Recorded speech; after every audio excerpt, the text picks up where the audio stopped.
Non, Oui. pourquoi aujourd'hui ce pont il vous apparaît comme une bonne mesure de l'avoir réhabilité et refait dans cette configuration?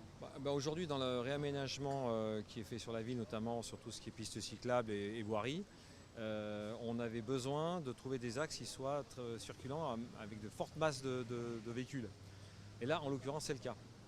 Donc moi, c'est vrai que j'étais pas tout à fait d'accord sur plein de sujets que je voyais mal sortir, mais celui-ci, il faut dire la vérité, il est clair, il est destiné à avoir des volumes importants de cyclistes, il est destiné à faire passer des bus avec des modes propres pour circuler, donc avec de forts volumes. On voit bien le matin que ça circule très bien, donc voilà. Donc sur ce sujet-là, je pense que c'est bien et ça permettra sans doute d'améliorer dans d'autres sujets, notamment sur d'autres ponts sur le Rhône, peut-être de trouver des solutions plus fluides grâce à ce premier exemple qui marche très bien. Qu'est-ce que ça change concrètement au quotidien là? Au quotidien, ce qui se passe, c'est qu'en fait, si vous passez le matin, vous allez voir qu'il y a des centaines de vélos qui passent par là. Parce qu'ils ont de la place, ils vont vite, et ça dessert toute la partie est jusqu'à Villeurbanne, le 3e, le 6e, tous ces secteurs.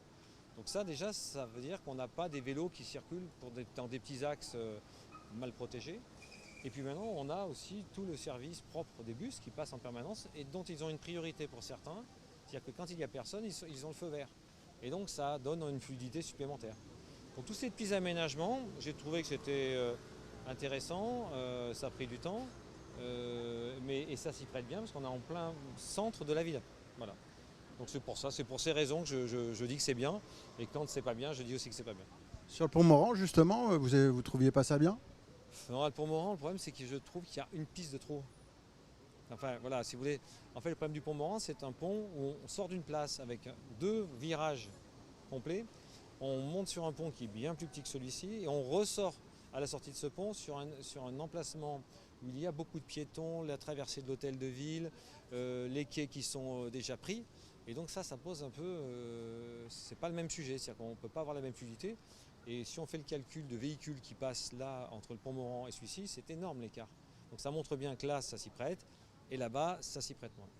Sur le rééquilibrage, globalement, entre piétons, vélos, voitures, vous êtes pour? Moi, je suis pour que tout le monde trouve sa place dans cet espace.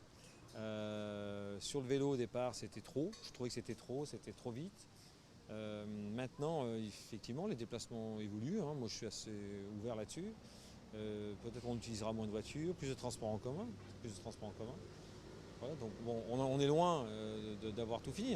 Mais là, cet exemple-là, pour prendre celui-ci aujourd'hui dans le cadre de cette conférence de presse, je pense que c'est un bon exemple.